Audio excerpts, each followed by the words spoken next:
ఉన్నతమైనటువంటి శ్రీ జోగులాంబ పరమేశ్వరి సన్నిధానంలో విశేషమైనటువంటి పూజను చేసి ఇక్కడ బాలబ్రహ్మేశ్వర స్వామి సన్నిధిలో కూడా మహాభిషేకాన్ని నిర్వహించి ఆ భగవత్ సన్నిధిలో జగన్మాత సదాకాలం సుప్రసన్నురాలిగా ఈ క్షేత్రంలో మనలందరినీ కూడా అనుగ్రహించాలి అని విశేషంగా ప్రార్థన చేశాం.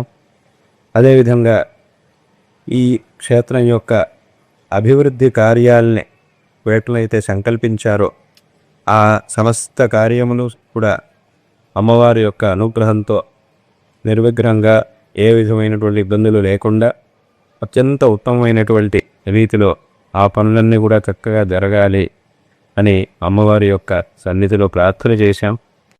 18 శక్తి పీఠాల్లో ఇక్కడ ఉన్నటువంటి అమ్మవారి యొక్క 18 శక్తి పీఠాల్లో ఇది ఒక విశిష్టమైనటువంటి శక్తి పీఠం.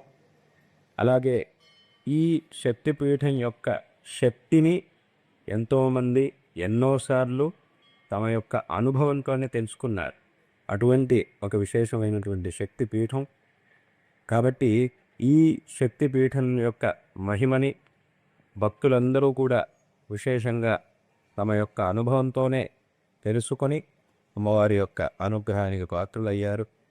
కాబట్టి ఇటువంటి ఈ క్షేత్రం యొక్క అభివృద్ధిని, ఈ క్షేత్రం విషయంలో, అమ్మవారి విషయంలో మనం ఇంకా కూడా శ్రద్ధని పెంచుకొని క్షేత్రాన్ని ఇంకా కూడా విశేషంగా అభివృద్ధి చేయడం అనేది అందరి యొక్క కర్తవ్యం.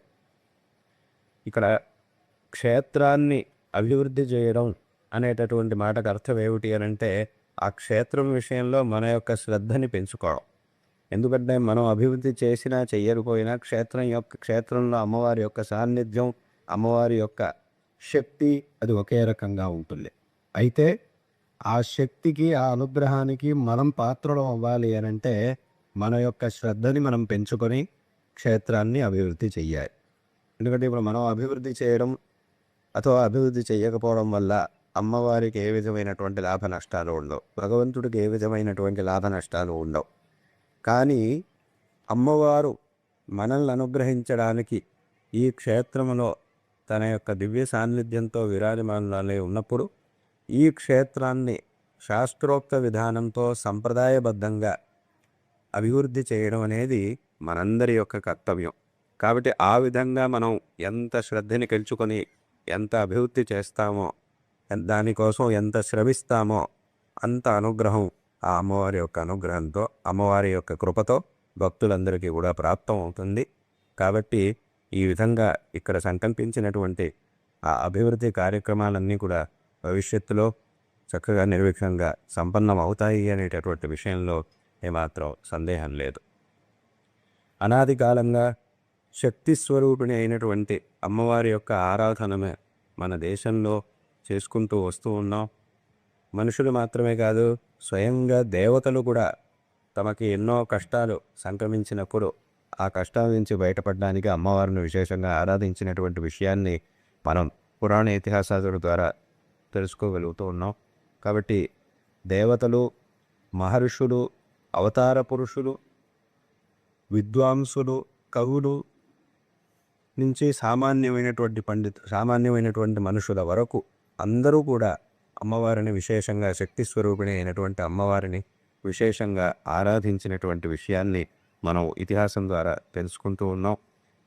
ఎంతోమందికి భక్తులకు అనుభవంలో ఉన్నటువంటి విషయం ఏమిటి అని అంటే ఏదైనా ఒక పని ఉన్నప్పుడు ఇక ఈ పని జరగడం అనేది అసాధ్యము అనేటటువంటి పరిస్థితిలో కూడా శక్తి స్వరూపిణి అయినటువంటి అమ్మవారిని ఎంతో శ్రద్ధాభక్తులతో ప్రార్థించినప్పుడు ఆ అమ్మవారి యొక్క కృపతో ఆ పనులు అత్యంత సులభంగా జరిగినటువంటి అనుభవాలు ఎంతోమంది భక్తులకు ఎన్నోసార్లు కలిగినాయి.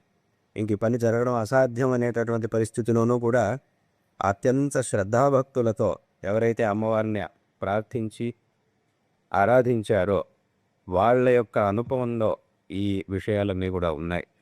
కాబట్టి అటువంటి ఆ శక్తి స్వరూపిణి అయిన అమ్మవారి యొక్క ఆరాధన అనాది కాలంగా మన దేశంలో ఉన్నది. విశేషంగా మహాభారతంలో ఒక సంఘటన గురించి చెప్పాలంటే, మహాభారతంలో యుద్ధం కురుక్షేత్ర యుద్ధం ప్రారంభం అవడం కంటే ముందు ఒక సందర్భం ఉన్నది. ఏమిటి అనంటే, ఇంక తర్వాత రోజు నుంచి కురుక్షేత్ర యుద్ధం ప్రారంభం కాబోతోంది. ఆ సందర్భంలో కృష్ణ పరమాత్మ అర్జునుడిని పిలిచి అడుగుతాడు, ఏమయ్య అంత నువ్వు యుద్ధానికి సిద్ధమయ్యావా అని అడుగుతాడు. నేను అన్ని రకాలుగాను సిద్ధంగా ఉన్నాను, యుద్ధానికి అన్ని రకాలుగాను సన్నద్ధమై ఉన్నాను అని చెప్తాడు. అప్పుడు భగవంతుడు ఒక మాట చెప్తాడు, ఏమిటంటే, ఓ అన్ని రకాలుగాను తయారై ఉండొచ్చు, కానీ ఇంకొక ఒక పని మాత్రం ఇంకా మిగిలింది అని అంటాడు. ఏమిటది అని అడిగితే అప్పుడు వెంటనే అంటాడు కృష్ణుడు, నువ్వు అమ్మవారిని విశేషంగా ప్రార్థించి అమ్మవారిని ప్రసన్నం చేసుకోవాలి. అమ్మవారు దుర్గా అమ్మవారు చక్కగా నీకు ప్రసన్నురాలై నిన్ను అనుగ్రహిస్తే అప్పుడు మాత్రమే నీకు యుద్ధంలో జయం లభిస్తుంది. కాబట్టి నువ్వు ఇప్పుడు ఆ ఒక పనిని ఇప్పుడు చెయ్యాలి. ఇంకా చివరిగా చేయవలసినటువంటి పని అదొకటి ఉంది. అది కానిదే ఇంకా నీకు యుద్ధంలో జయం అనేది కుదరదు. కాబట్టి ముందు అమ్మవారిని విశేషంగా ప్రార్థించు, అమ్మవారిని చక్కగా ప్రసన్నం చేసుకో అని చెప్తాడు. అప్పుడు కృష్ణుని యొక్క ఆజ్ఞతో వెంటనే అర్జునుడు అక్కడే తపస్సు చేసి వెంటనే మా మనసులో అమ్మవారిని ప్రార్థిస్తాడు. ఎంతో శ్రద్ధాభక్తితో ప్రార్థిస్తాడు. అప్పుడు అమ్మవారు అక్కడ ప్రత్యక్షం అవుతుంది. దుర్గా అమ్మవారు ప్రత్యక్షం అవుతుంది. అమ్మవారిని వెంటనే అర్జునుడు ఒక స్తోత్రంతో కీర్తిస్తాడు. ఆ స్తోత్రాన్ని కూడా మనం మహాభారతంలో భీష్మ పర్వంలో చూడొచ్చు.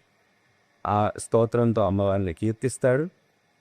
అప్పుడు అమ్మవారు విశేషంగా అర్జునుడిని అనుగ్రహించి విశేషమైనటువంటి శక్తిని ప్రసాదిస్తుంది. ఆ తర్వాత యుద్ధంలో పాండవులకు జయం, అదన్నీ కూడా తర్వాత కథ. కాబట్టి దీన్ని మనం మహాభారతంలో కూడా చూస్తూ ఉన్నాం. అదేవిధంగా జగద్గురు శ్రీ ఆదిశంకర భగవత్పాదాచార్యుల వారు మన యొక్క సనాతన ధర్మాన్ని ఉద్ధరించినటువంటి మహాపురుషులు.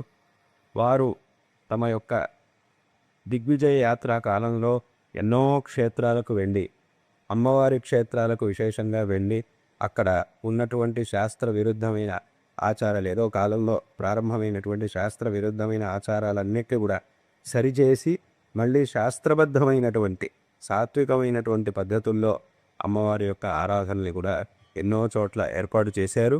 ఇవాళకి కూడా అదే పద్ధతిలో ఆయా క్షేత్రాల్లో ఆయా ఆరాధనలు ఇవాళకి కూడా కొనసాగుతూ ఉన్నాయి. అదేవిధంగా ఈ సనాతన వైదిక ధర్మం యొక్క నిరంతర ప్రచారం కోసం వారు స్థాపించినటువంటి శృంగేరి క్షేత్రంలో ఈ దక్షిణాంనాయ శృంగేరి శారదా పీఠం యొక్క అధిష్టాత్రి దేవతగా శారదా అమ్మవారిని ప్రతిష్ఠ చేశారు. ఆ అమ్మవారి యొక్క నామంతో ఈ పీఠం, ఈ శారదా పీఠము అనేటటువంటిది ఇవాళ కూడా విచ్ఛిన్నమైన గురు పరంపరతో కొనసాగుతూ ఉన్నది. కాబట్టి ఈ విధంగా ఇందాక చెప్పినట్టుగా దేవతలు, ఋషులు, అవతార పురుషులు, రాజమహారాజులు, కవులు, విద్వాంసుల నుంచి సామాన్య జనాల వరకు అందరూ కూడా అమ్మవారి యొక్క విశేషమైనటువంటి ఆరాధనను చేసి అమ్మవారి యొక్క అనుగ్రహానికి పాత్రులు అనేటువంటి వారు. కాబట్టి ఎలాగైతే ఒక శిశువుకి తల్లి యొక్క రక్షణ అనేది ఎంత ఆవశ్యకమో, ఆ తల్లి యొక్క సంరక్షణలో ఉన్నప్పుడు మాత్రమే ఆ శిశువుకి విశేషమైనటువంటి రక్షణ లభించి ఆ జీవితంలో చక్కగా తల్లి యొక్క శిక్షణలో విశేషమైనటువంటి అభివృద్ధి అనేది సాధ్యమవుతుందో, అదేవిధంగా ఆ శక్తి స్వరూపిణి అయినటువంటి అమ్మవారి యొక్క అనుగ్రహం మనకి లభించినప్పుడు మాత్రమే మన జీవితం అనేది సఫలమవుతుంది. అన్ని రకాలుగా కూడా మన జీవితంలో సాఫల్యాన్ని పొందగలుగుతాం.